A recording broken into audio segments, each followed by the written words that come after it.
All right. Next up for presentation interviews is, it's on. Can you not hear me? No, not really. You have to put it in. When's the last time you did a hearing check? I can read. Is that better? Yes. I apologize. Next up for presentation and interview is a proposal that was submitted by Heartland EMS. And before we get started, gentlemen will allow the committee up here to introduce themselves. I'm Barry Ritter, co-owner of Ritter Strategic Services, the public safety consulting firm under contract to facilitate this project. Afternoon, I'm Brent Meadows, and I work for Ritter Strategic as an EMS expert. John Heis, Franklin Commission. I'm Jeff Cook, Franklin County Housing Representative. I'm Mehlbauer, Chief Deputy Franklin County Sheriff's. John Hundley, Franklin County 911. Bethany, Luers, representative. All right, if you could introduce yourself and give us a little bio of Heartland EMS.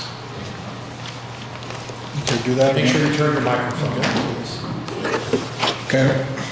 Good afternoon. My name's Eric Hiatt. I'm Chief Operations Officer for Heartland Ambulance Service.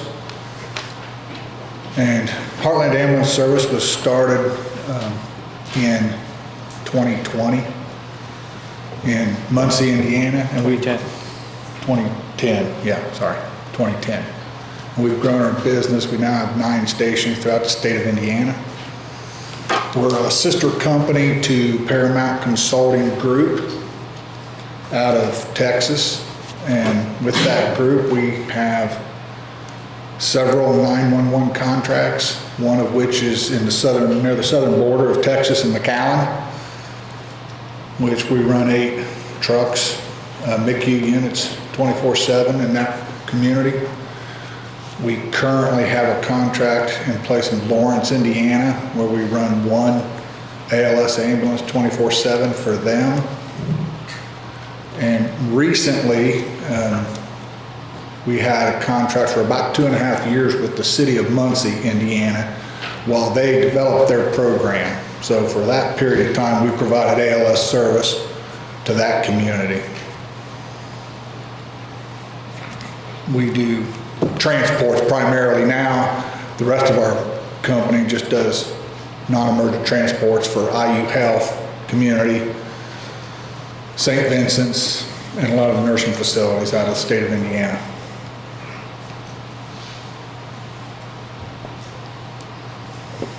You want to explain to them what a MICU is? I'm not sure they know.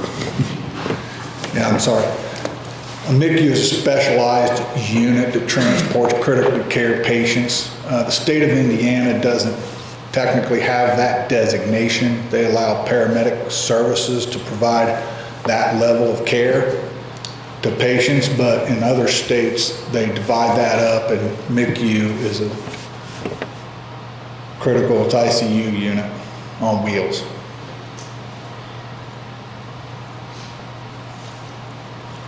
You mentioned your non-emergency transport division. How many of those ambulances do you have? I think it's between Kokomo and Muncie where you're housed with those. How many of those trucks do you have assigned to Indiana? In Indiana, we currently have probably...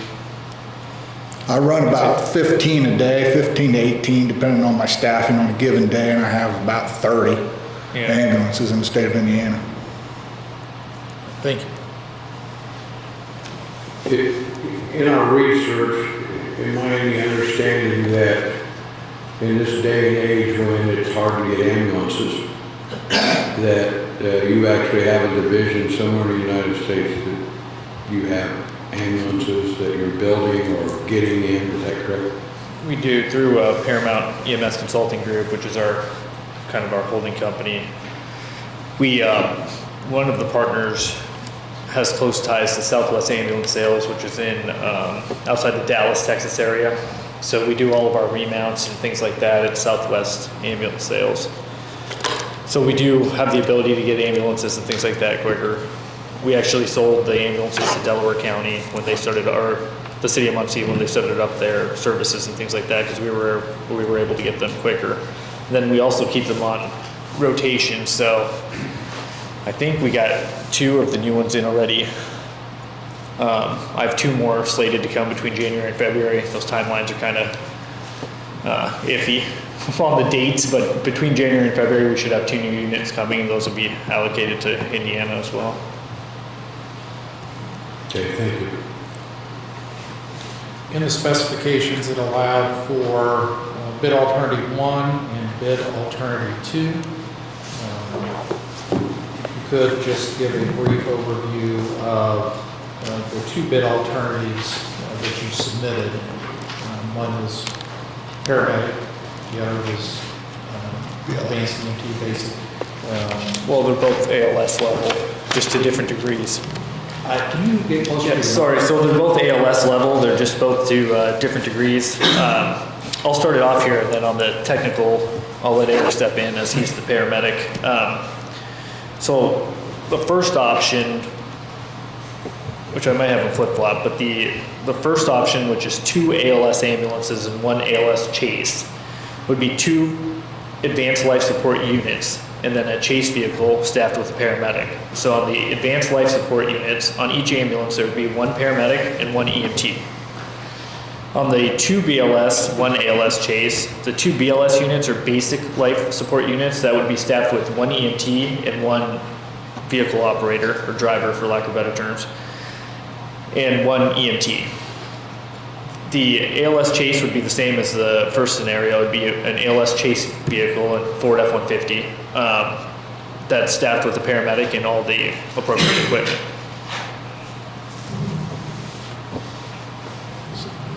So am I missing something here, or did you just describe both options with the same staffing levels? No, so the 2 ALS unit has a paramedic and an EMT on the 2 units. That makes it advanced life support. And then the paramedic chase is the paramedic chase. It has 1 paramedic on the F-150 with all the appropriate equipment. The 2 BLS, 1 ALS chase model, in the BLS ambulance, it's 1 EMT and 1 vehicle operator. So the difference there is the 2 basic life support units aren't advanced life support. They don't have paramedics on them. So the ALS chase, quote unquote, chases the units and shows up with the paramedic level, advanced level equipment and ability to do the job. Okay, thank you. In your proposal, you flatlined subsidy for the county. Yep, no increases. One option is flatlined at 900,000. The other option is flatlined at just a little over $1 million. Explain your methodology in flatlining those and how you arrived at that number that you flatlined in subsidy. We believe in the subsidy, we believe in our operations as a whole. So our subsidy is based on payroll. We don't really expect in the next 4 years payroll to exceed the amounts where we see a need to, raise it 5 or 6 or 10%. We're confident in our billing measures and how we bill out our calls and things like that, those things of that nature. We're confident in the way we monitor supplies and just generally operate our operations. So we know that if we can just get our payroll covered, then the other 50% of the, payroll, we try to operate around a 50% payroll to revenue model. So if we can get our payroll covered, which is 50%, we're confident in the billing and then what we collect, we can cover the other 50% of our operations, which would be the vehicle, the supplies, the insurance, workers' comp, fuel, all the way down to the uniforms, rent, everything else. You speak to billables across the board. Do you know what percentage of your billables you write off as uncollectible in a year? Roughly 30% or so is written off if it's uncollectible. 30 to 35%. Which, in all the different areas we operate, whether it's Indiana or Texas, it's always about the same. Doesn't really matter. It's always about the same distribution mix. About 30 to 35% is written off. So you guys own your own billing service? We do. It's called Synergy Billing Services.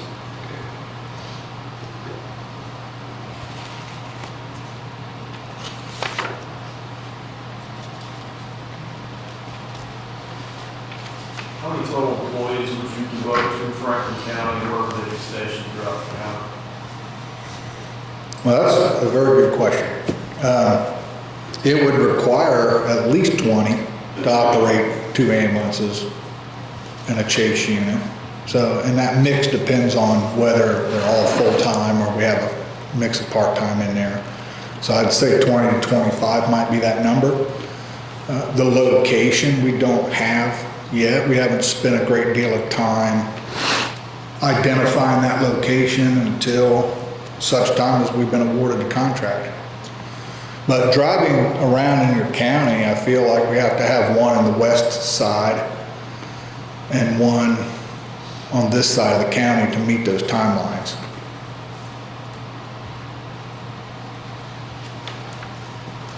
If, and I know you'll spend more time doing that, or you would do that, but if that's where the ambulances were located, where would your chase vehicle be located? Do you know, do you have any idea there either? Well, I don't know. There's some more information that needs to be gathered. I need to talk with the 911 coordinator. Somebody in the communications department could probably provide some more detail on where most of the calls are, and we can find out, you know, where 60-70% of those are, and that's where we would put that. Where that is also depends on what model you choose. I mean, if we have an ALS ambulance everywhere, then the chase unit really isn't as important in its location. But if we're running BLS trucks, it would be important where that's at, for sure. Would you be in a position to begin using your, I think, is it Logis? Yes.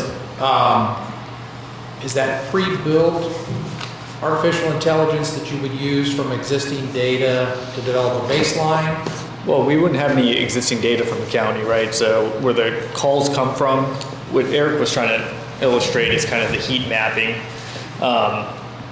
Once we get the calls, or if we get information from the communications office, I don't know what kind of information you track, but there's got to be hot spots in the area, like way out in the west in the rural areas of the community. You're not responding to calls out there all the time. I'm gonna venture to say, and Eric would probably agree, that most of the calls are gonna be here, right here in Brookville, or it's gonna be probably the vast majority of the calls, and then maybe Mehlbauer as well. I could be wrong, but I imagine it's gonna be centered around here, so that would depend on where the resources go. But as far as Logis having, the AI learns on the information it's given. So as we're here and we operate, yes, Logis will build our own models for us and tell us where to optimize placing, but it's going to need some data first. So being that that is data that would be learned over time,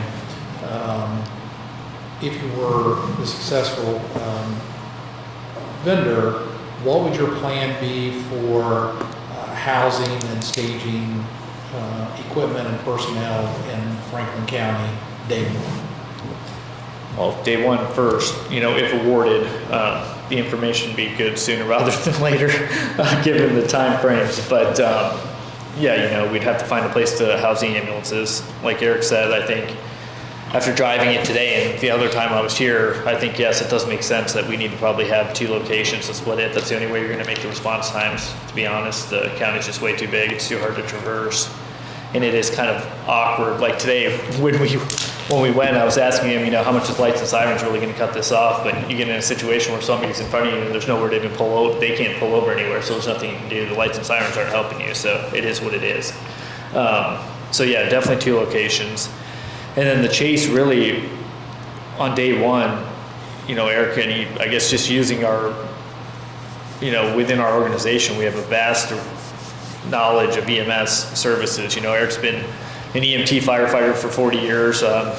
Your team has met Alex Rosa, who's our COO. He's a retired 911 paramedic from New York City. He was FDNY, retired out after 9/11. So kind of just lean on their kind of expertise after we get information from the communications department on, you know, where would probably be best to locate. But we wouldn't know for sure until we got started here.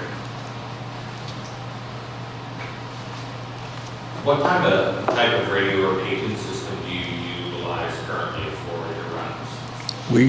We currently just use a telephone, oh, I'm sorry. sorry. We currently just use a telephone paging system from Logis, It's all automated. but we would need to know what systems you all use in your county. Are you on VHF or 800? We utilize both in Franklin County. Which ones do most of the fire departments use? Uh, All the above? Both. We use VHF for a paging system for the local fire departments and the current EMS, and then we use 800 in spots that it doesn't work as well, so. Then that's what we'll use, is both of those. We just didn't know what you all used. I'm from my rural community up in Randolph County, Indiana. We have our own 700 system, but part of the IPSC 800 system, and it works exceptionally well. And we just didn't want to spend the money on communications equipment until we know what the right communication equipment was for you. John, what's your CAD system? Spillman. Spillman. Does Heartland have an interface with Spillman CAD? I don't think we currently do, but Logis has the ability to do that, yes. Another question. With VHF, or low band, however you want to call it, if you couldn't use the current existing low band, which is the EMS, because I believe EMS, Franklin County EMS owns that frequency, what do you utilize currently, like with other people? Like how are dispatch centers contacting you? Are they in town, or are they Like in contacting the Lawrence, station? Lawrence is our Indiana location. We have a 911 service. They provided us the 800 radios and we get paged out on the 800. So Lawrence provided that. In McAllen, that's a whole different animal down there.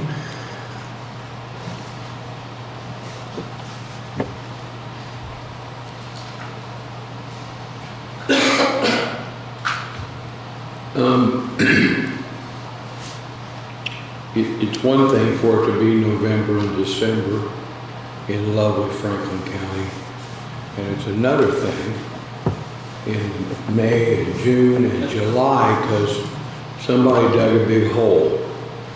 Yeah. It's got a lot of water in it, and I'm not sure what the population is during the summer, but it's probably at least double or triples the current population of this county. Let's talk about your capabilities of an MCI, which is a mass casualty incident of some type. What equipment, or if you have any specialty equipment that you can utilize to move lots of patients or things like that? Yep, we do. Through our work with FEMA, one of the large things that our organization does, which we utilize the two other ambulance companies that we own, which is Physicians Ambulance Service and then Lone Star Ambulance Service that operates in San Antonio and McAllen, along with Heartland. We are FEMA's largest provider of natural disaster resource materials in the country. So when FEMA declares a natural disaster for any hurricane or wildfire, things like that, we've responded to every hurricane since Katrina in 2008. We send resources. So was Idalia the last one? Idalia. Yeah, we sent 15 ALS ambulances, all the equipment, all the crews, staff, support personnel, things like that. So through that, we have mass casualty buses that we've made.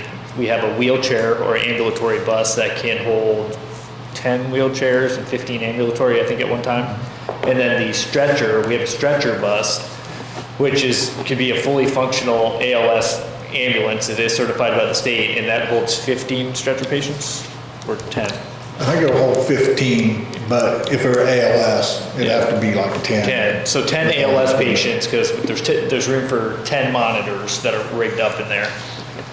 And it'll do 5 BLS patients at one time. So we do have the resources for any mass casualty, exercise or event or issue that you may have. How long would it take to get those resources to Franklin County? Well, they station in Indiana, so it'd be an hour and a half. But again, if you're having like a parade or, you know, some big event where you know that half the town's gonna gather in one location where, you know, the likelihood of something like that, which is something the police and things like that would prepare for, we'd be happy to bring it down here and stage for the day or whatever. As you say that, let's tie that into, give us some examples. You're in other parts of the United States. Talk to us about your community involvement. What does that look like? So yeah, in the communities in which we operate, the biggest thing is we like to hire from within, right? So you want to hire from within your community and keep those people employed, keep the tax dollars there, things like that, take care of the people that are living there that are going to be taking care of the citizens. So that'd be number one. Number two is we do a lot with education. We offer EMS, you know, EMT classes in all the areas that we operate. Again, just trying to, you know, spread the vocation around, as it's something that not a lot of people get into anymore, but we've decided to keep operating it. So we do the EMT classes and CPR training and things like that, which is something we'd come into this community and do the same if, you know, the dairy cottage or something like that down there, or somebody or some office somewhere wanted CPR training or AED training or whatever, you know, those all go together. We'd be happy to provide those sorts of services. And then we also do the, you know, the standby at the football games, things like that. So any of those needs that you have, we would be able to take care of as well. The 20 to 25 employees that you talked about staffing these two trucks, would they be local people? You would hire those people here and bring them in? Well, we would try that first. You know, obviously our main goal would be to hire the employees from the area. So if awarded, you know, we would come in with a very high, you know, pay. I think we lead the state in pay averages. We're always pride ourselves at being at the top of the market in pay. We would start paramedics at $30 an hour and start EMTs at $19 an hour, so that's pretty significant. We have great benefit packages and things like that to be able to attract the local clientele or the local team members that may want to leave wherever they're working now. But if we couldn't do that, then yes, we would utilize our other locations and send staff in. Okay, so on day one, you would bring people from outside to start? If we were not able to find enough people locally that wanted a job. Our number one goal would be to hire locally, but we don't know if that's going to happen. Nobody knows, right? So I can drop my ads, I can tell everybody we can do a job fair, I can offer the best rates, the best benefits, but it's really up to the employees where they want to go and where they want to go. So yes, my main goal always is to hire locally. They know the area, they've been servicing the area, they know the community, you know, that's the best case scenario. Maybe they'll be happier with us with the higher pay, newer equipment, things like that, nicer truck, new truck. That's what we hope. And in McAllen and other areas where we started up quickly, it's worked out pretty well. You know, honestly, if you come in there with a good high pay, good equipment, and, you know, people usually are okay coming to work for somebody else. But if not, we will utilize our other locations to backfill or until we can get hired up or trained up. We would try to do EMT classes immediately. What does your staffing level with your current openings look like? Like, are you understaffed currently, fully staffed? I wouldn't say that anybody in 2023 is fully staffed anymore. So I don't want to lie and say yes. You can see the hiring signs everywhere, but yeah, I think I'm probably pretty staffed more than most. One of my largest competitors in Indy uses me as backup for their large service contract with Community Hospital because they simply can't service it. So they have a large contract with Community Hospital, but they utilize me for, I'd say probably a third of their. We provide them with one truck every day to cover their contract because of their staffing. We provide Lifeline, IU Health. You'd think the big dog on the block would be able to do that. We provide them with 2 trucks every day to help them service their work. So, coming off that and where your other trucks are at, in Franklin County, you have 2 truck stations here, and one of them breaks down. How long would it be to get another truck in this area to be able to service? Or do you have both the trucks out on calls at the same time, and there's another 911 emergency? Are you going to utilize mutual aid agreements, or are you going to have a truck that comes back into the area as one gets used? What would be that model look like? We would like to have some mutual aid agreements. I do have a station in Connorsville with 2 trucks there, but at any given time during the day, they could all be out doing work and not available to jump down here to help. So worst case scenario, Indianapolis is where our home base is, and we have extra trucks there and extra staff, so that's an hour and 30 minutes should a truck break down. I imagine we'd keep a spare unit here as well. So you'd have three, you'd have the two front lines, you'd have a spare to get you by in the event that, one of the front lines goes down, needs to have repairs done. We have to get it to our fleet shop, we do all our own repairs, we have a full shop there in Indianapolis. Get it repaired, and then you can use the spare in the meantime, and then when it comes back, swap it back out and use the front line. But then Eric said too, Connersville has two ambulances there as well, and then Indy has the hub, it's where all of them are. When you say Connersville, are you talking about like Fayette County as well? You provide services for Fayette County? Well, not Fayette County. Right? No, not Fayette County. They have their own EMS, Yeah. Fayette County EMS. We just have a station located there that houses a couple trucks, and we do non-emergency work out of that facility there and a few others. So transports, Yeah. inter-facility transports. Other than Fayette County, have you had contracts with surrounding counties or jurisdictions around us that you've known longer provide services? Just Muncie and Delaware County, Okay. and we currently provide for Lawrence. That's the only two 911 contracts that we've held in the state of Indiana. What about the non-emergency transports? Have you had those contracts in the area? We don't sign contracts with government agencies for that stuff. Those contracts are with private Like a entities. nursing home, Like we have hospital. nursing homes, hospitals. And that's, we go as far north as Maryville and LaPorte, I have stations, and Kokomo, Lafayette, Indianapolis, Terre Haute, Clarksville, Connersville, Columbus, Muncie. Good talk about if your ambulance is here to be busy, you pulled up from other areas, does that go the other direction? No. If ambulances are busy in other directions or other areas, you pull these to go? Not in this 911 scenario. truck wouldn't be pulled. Yeah. When they're paid, these are paid dedicated units, they would never leave. The only thing that would down a unit is something unforeseen, like a vehicle accident or, a vehicle breakdown or something like that, in which we would scramble and ensure that another unit gets here as fast as possible. But whatever option it is, if it's the 2 ALS, 2 BLS, and the Chase, those three vehicles are here and staffed 24/7. In fact, it seems more likely that I'll bring an extra unit in for community events, Yeah. specialty things that might require extra standby or something. We got resources that we can send another truck in to do that and not tie up those two units. Yeah, if we're doing the football game or something like that on Friday night, instead of tying up one of the 911 resources, we would just send a crew from Indy to cover it and then go. It's just standby. And that's all included in these prices, or you would bill separately? No, that's included.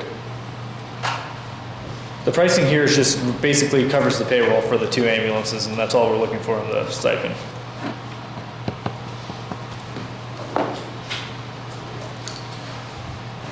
Any EMS service is not successful anywhere if they don't rely upon their emergency medical responders in the local communities. Talk a little bit about your relationship with volunteer fire departments and EMRs in other areas you work. Utilization, training, so on.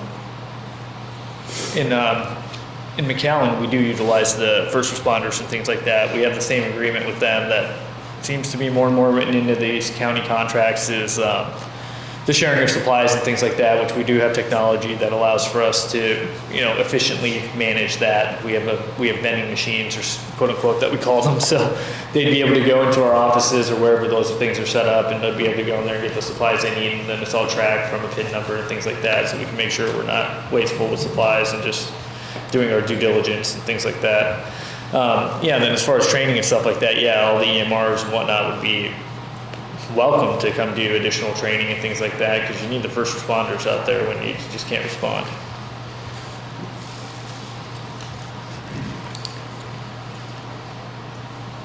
questions from the committee? Just on your bids, Barry indicated you would outline the numbers here, but actually year one is an 11-month year on on your proposal, it is equal to the others. Was that intentional? That was. So you are looking at to, Oh, I get what you're saying. I think you I would- $75,000 a month in year 2. Yeah, because it starts in February. So year 1 starts in February, so we need to look at 8 quarter on the alternative 1, or you're utilizing $75,000 for hiring, or staffing the area. So we have to We have, the guy that actually did the numbers is not here, so I can't, Yeah, I think we'll have to. I don't know what his thought was. If he really meant it, I would say that's where all our upfront costs are. The communications piece, the trucks, stocking them, getting the staff and all that. But knowing him as well as I do, I would say that's an oversight and it would be adjusted to an 11-month price. Yeah, I think that the bid alternative forms were developed by me. I put a February 1st date to give the county ample time to contract. Not to speak for whomever would have filled this out, but that could have been an oversight that we would correct in contracting, that if they were the successful provider, that we would to contract and reduce that to 11-month or 10-month, whatever would be the case. Yeah, we apologize. We'll have to clarify that point, and we will, I'll clarify that this evening, and I'll have a response out to you either later this evening or first thing tomorrow.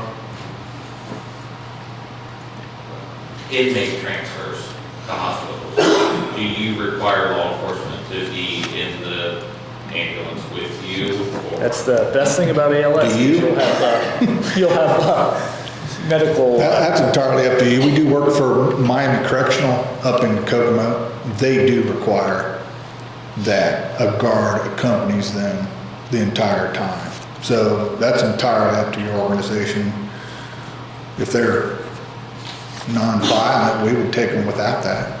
But you don't have any kind of policy that says that an officer would have to be in there, and they, do you have anything that? Only if they're in handcuffs. I'm sorry. Only if they're cuffed or secured. We don't transport somebody with handcuffs on, because we don't have a key in case something bad happens. Okay, so if they were restrained, you would require an officer? You would require an officer, yes. Okay. Can you medically restrain him?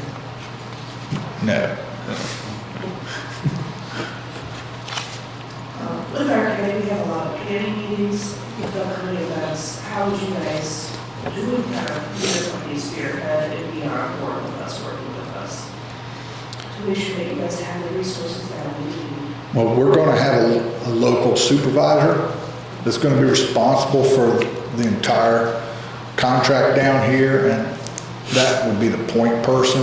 And if they felt like it's necessary, myself or Ken Jackson, which is the owner of the company, or Amish would be down here with them to ensure that. I'm an hour and 30 minutes north of here.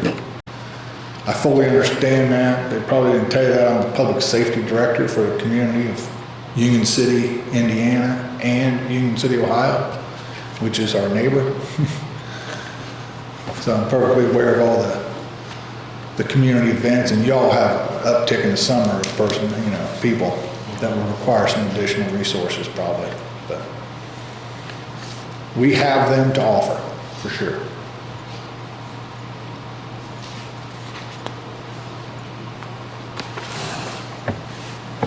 How would you embed yourself in the community? I mean, you're an outsider. They have a long-standing EMS provider here in the county that's woven into the fabric. Let's say you are the successful provider. What steps would Heartland take to embed themselves in Franklin County as a trusted public safety response entity? First and foremost, you would have to provide the level of service that you're saying you're offering to provide. So first and foremost, provide the level of service at the agreed upon response times. I think that goes a long way to prove your commitment to the community. And then along with that is with the commitment to hire locally as best we can, or as many people as we can. First hire locally and then train locally to try to help the community self-sustain as it moves forward. You know, the EMTs that we do have or we do get aren't going to be EMTs or paramedics forever, so you have to continue to make new ones, or we're not going to have any more. So through education and you know, really just trying to provide a good service, we hope that would help, you know, ingrain yourself into the community.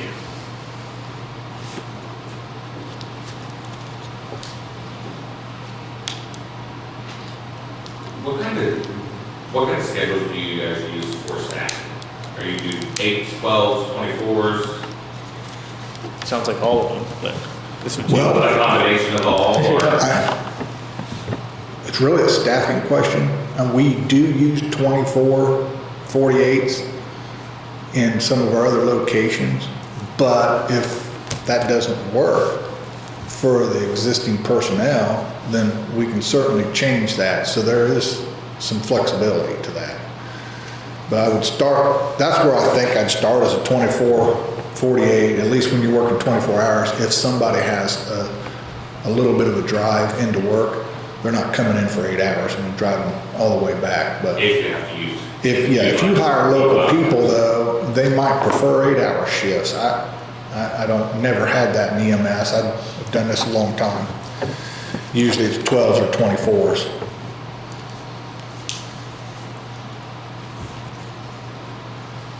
You talked about a supervisor to manage the contract here in the relationship with the county.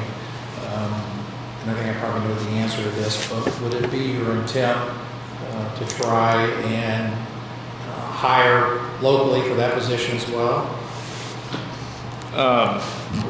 We would definitely interview the person and see if we kind of had somebody in mind that we have in our organization already. But again, our intent first would be to hire locally. So yes, we would definitely interview and put through the interview process. Okay, thank you. But for somebody like a supervisor, you know, it's going to have to be someone that's trusted, that's out there. And especially when you're getting started, it'd be better to start with somebody that knows your systems, knows your, you know, our CAD, our HEMS, the charting softwares, all those things.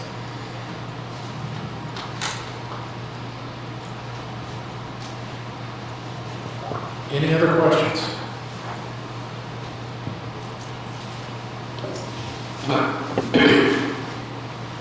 I've seen a copy of your protocols.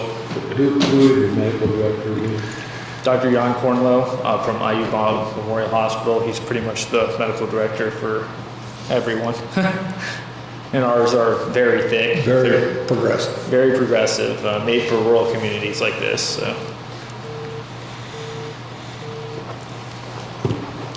Does he have a practice of doing QA, QI when involved? He does.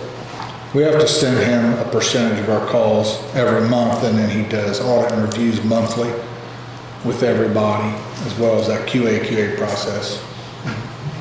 And I read in your proposal that he would be willing to be the medical director as needed, if needed, for PSAP or EMR agencies, true? Correct. Correct.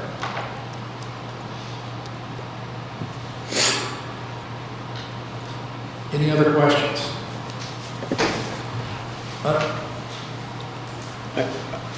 I don't like to talk, I'm going to ask the same question that I asked the last group.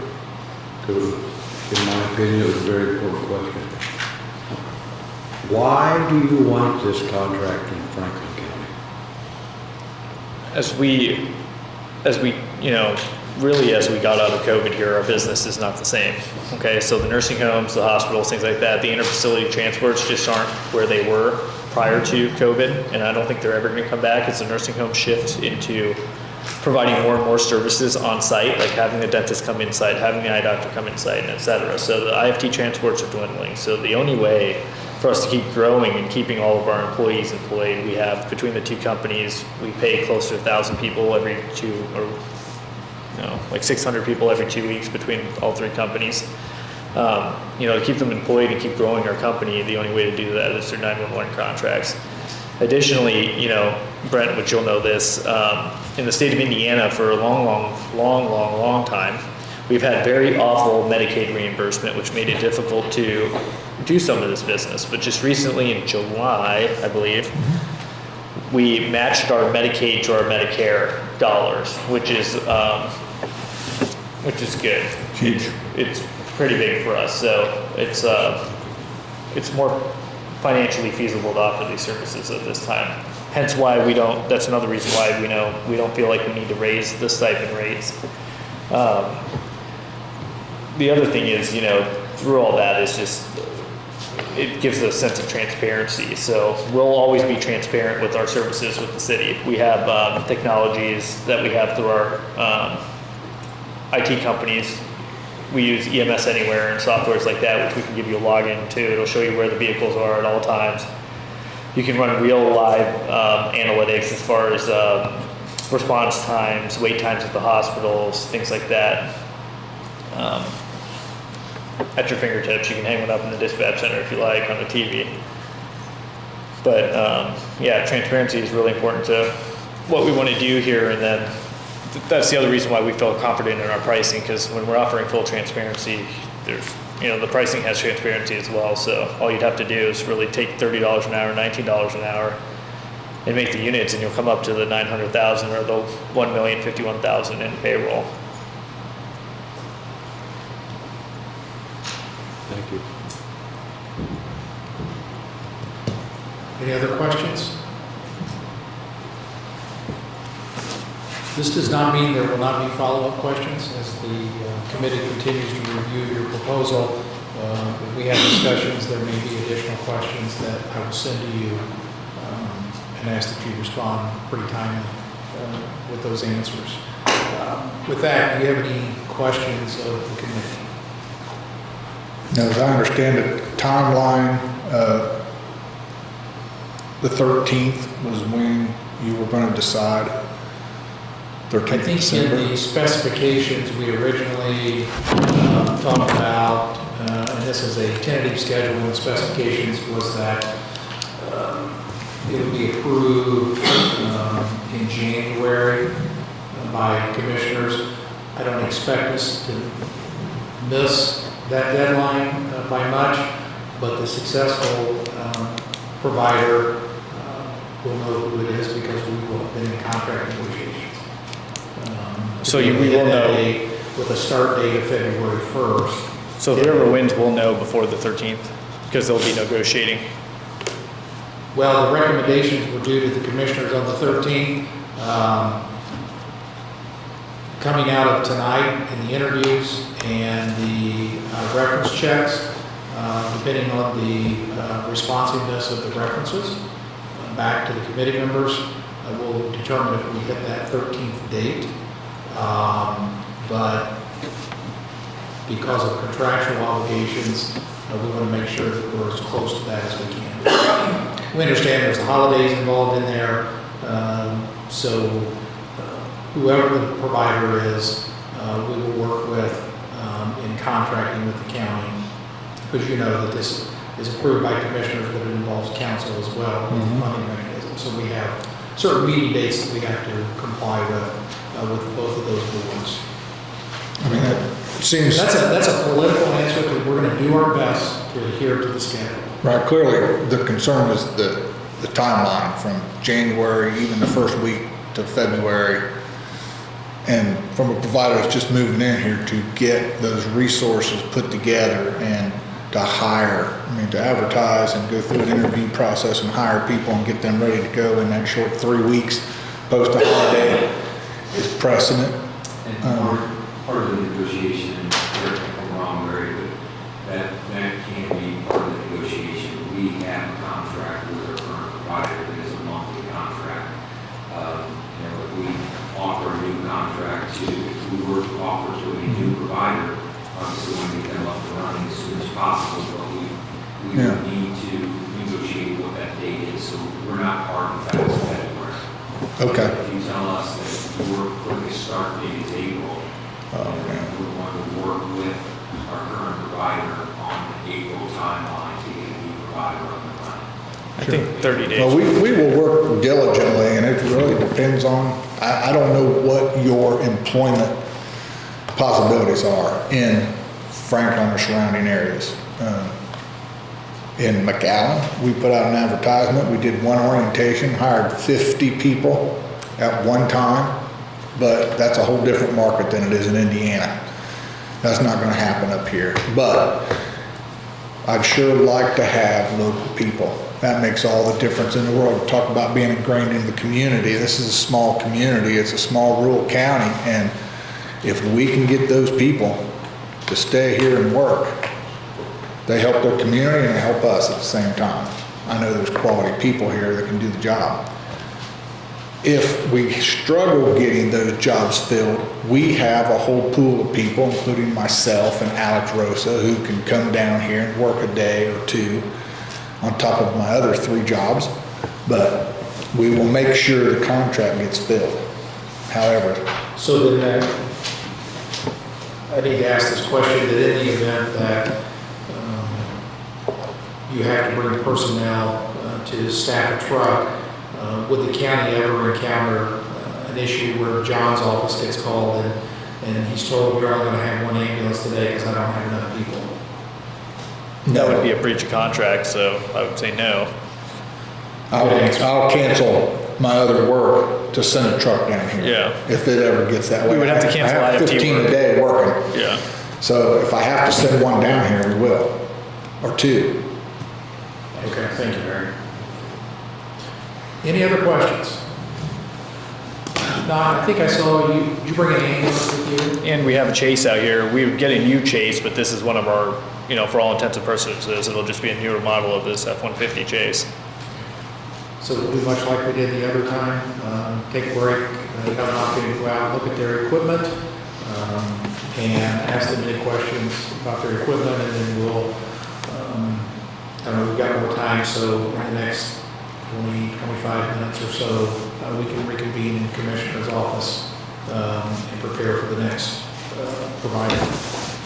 Thank you. Thank you all very much. Thank you.